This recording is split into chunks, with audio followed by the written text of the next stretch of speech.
సంవత్సరాల తరబడి ఎన్ని మందులు వాడినా మీ మోకాల నొప్పులు తగ్గట్లేదా? ప్రాణ పెయిన్ క్లినిక్ లో అత్యాధునిక చికిత్స.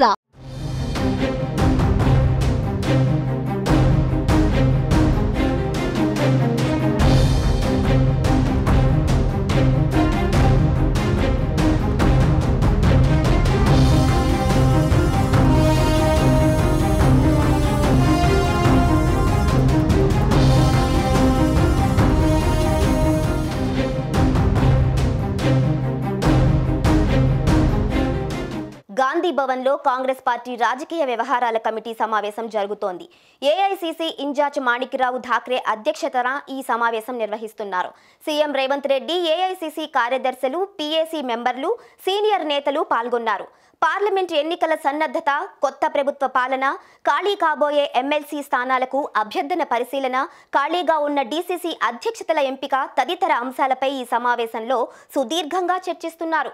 అసెంబ్లీ ఎన్నికల తర్వాత తొలి రాజకీయ భేటీ కావడంతో ఈ సమావేశానికి ప్రాధాన్యత సంతరించుకుంది. మరోవైపు ఎమ్మెల్యేలుగా గెలిచిన నేతలు ఎమ్మెల్సీ పదవికి రాజీనామా చేయడంతో ఆ స్థానాల భర్తీపై దృష్టి సాధించనున్నారు. ఎమ్మెల్యే కోటాలో గెలిచిన కడియం శ్రీహరి, పాడి కౌశిక్ రెడ్డి కూడా ఎమ్మెల్సీ పదవులకు రాజీనామా చేశారు. వీటితో పాటు గవర్నర్ కోటాలో కూడా 2 ఎమ్మెల్సీలు ఖాళీగా ఉన్నాయి. వీటన్నిటికీ అభ్యర్థుల ఎంపికపై ప్రధాన చర్చ జరుగుతుందన్నారు. మరోవైపు మంత్రివర్గం విస్తరణలో ఎవరిని తీసుకోవాలనే విషయం కూడా చర్చకు రానుంది.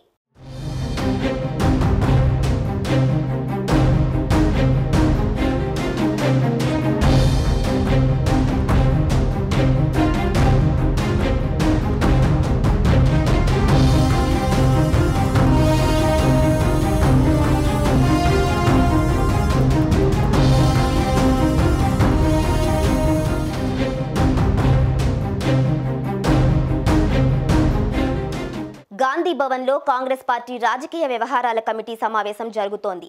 ఏఐసీసీ ఇన్ఛార్జ్ మాణిక్రావు ఠాక్రే అధ్యక్షతన ఈ సమావేశం నిర్వహిస్తున్నారు. సీఎం రేవంత్ రెడ్డి, ఏఐసీసీ కార్యదర్శులు, పీఏసీ మెంబర్లు, సీనియర్ నేతలు పాల్గొన్నారు. పార్లమెంట్ ఎన్నికల సన్నద్ధత, కొత్త ప్రభుత్వ పాలన, ఖాళీ కాబోయే ఎమ్మెల్సీ స్థానాలకు అభ్యర్థన పరిశీలన, ఖాళీగా ఉన్న డీసీసీ అధ్యక్షతల ఎంపిక తదితర అంశాలపై ఈ సమావేశంలో సుదీర్ఘంగా చర్చిస్తున్నారు. అసెంబ్లీ ఎన్నికల తర్వాత తొలి రాజకీయ భేటీ కావడంతో ఈ సమావేశానికి ప్రాధాన్యత సంతరించుకుంది. మరోవైపు ఎమ్మెల్యేలుగా గెలిచిన నేతలు ఎమ్మెల్సీ పదవికి రాజీనామా చేయడంతో ఆ స్థానాల భర్తీపై దృష్టి సాధించనున్నారు. ఎమ్మెల్యే కోటాలో గెలిచిన కడియం శ్రీహరి, పాడి కౌశిక్ రెడ్డి కూడా ఎమ్మెల్సీ పదవులకు రాజీనామా చేశారు. వీటితో పాటు గవర్నర్ కోటాలో కూడా 2 ఎమ్మెల్సీలు ఖాళీగా ఉన్నాయి. వీటన్నిటికీ అభ్యర్థుల ఎంపికపై ప్రధాన చర్చ జరుగుతుందన్నారు. మరోవైపు మంత్రివర్గం విస్తరణలో ఎవరిని తీసుకోవాలనే విషయం కూడా చర్చకు రానుంది.